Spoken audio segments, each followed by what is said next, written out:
ትናንት በሰራውት ቪዲዮ ላይ ማለት ነው ብዙዎቻችሁ ሀሳቤ ተመችቷችኋል። ስለምትሰጡኝ ሀሳብ አስተያየት አመሰግናለሁ። ምክንያቱም ፍትህ ለኪራ እያልኩ ነው ማለት ነው። ሁሉም ጓደኞቿም ሌሎቹም ሰዎች ለጽናት ብቻ ነው የሚያብሩት ማለት ነው። ለጽናት ብቻ ነው እየደገፉ ያሉት ማለት ነው። ስለዚህ ልጁን ማንም የተረዳው የለም። አሁን ላይ ግን ኪራ በጣም አስጊ ሁኔታ ላይ ነው ያለው ማለት ነው። የእሷን ጥያቄ የሚጠይቃትን ስለማትመልስለት ያን ጥያቄ ባይምሮ እንዳይመላለስ እያለ ሌላው የተለያዩ መጠጥ ቤቶች ላይ የተለያዩ ቦታዎች ነው እየዋለ ያለው ማለት ነው። ስለዚህ ልጁ መጨረሻ ላይ ራሱን እንዳያጠፋ ፈርቻለሁ ማለት ነው። ምክንያቱም ያለበት ሁኔታ በጣም ከባድ ነው። የሚጠይቃትን ጥያቄ በስነ ስርዓት አትመልስለትም።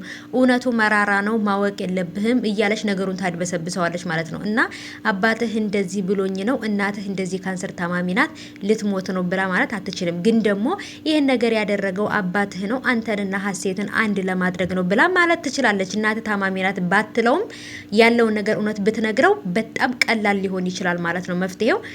ሰላም ውድ የተከበራችሁ የቻናሌ ተከታታዮች እንዴት ናችሁ? ከኔ ጋር ሁሉ ሰላም ነው።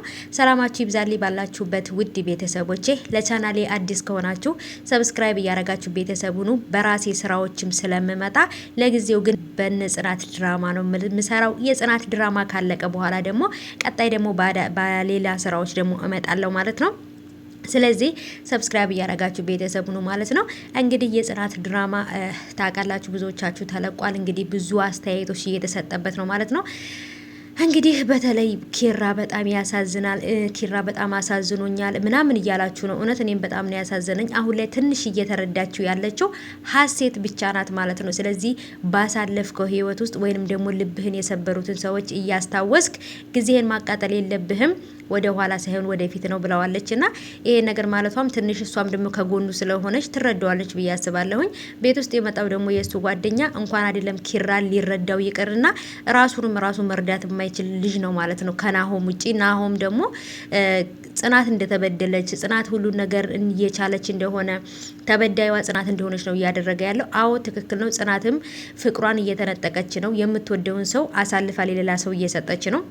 እየወደደችው እያፈቀረችው እንደማትወደው እንደማታፈቅረው እየሆነች ነው ማለት ነው። ይሄ ራሱ ከህመምን በላይ ህመም ነው። ግን ደግሞ ቢሆንም እውነቱን ለሱ ብትነግረው እናትህ እንደዚህ ታማሚ ናት ብላ ባትናገርም አባትህ ነው ይሄን ነገር እንዲያደርግ ያስገደደኝ ብላ ብትለው ቀስ ብለው ነገሩን መፍታት ይችላሉ።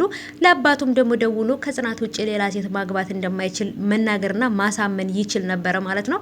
ከዚህ ሁሉ መከራና ጭንቀት በቀላል ነገሮችን መፍታት ይችሉ ነበር ብዬ አስባለሁኝ። እንግዲህ በቀጣይ ላይ ጽናት ትነግረዋለች ወይንም ደግሞ ከሌላ ሰው ይሰማል። ዙሮ ግን ወይንም ጽናትና ምሩ ሲያወሩ ወይንም የሆነ ሰው ጋር ስታወራ ይሄን ነገር ኪራ መስማቱ የማይቀር ነገር ነው ማለት ነው። ያን ነገር ከሰማ ግን ከአባቱ ጋራ ትልቅ ጦርነት ነው የሚጀምረው ማለት ነው ኪራ።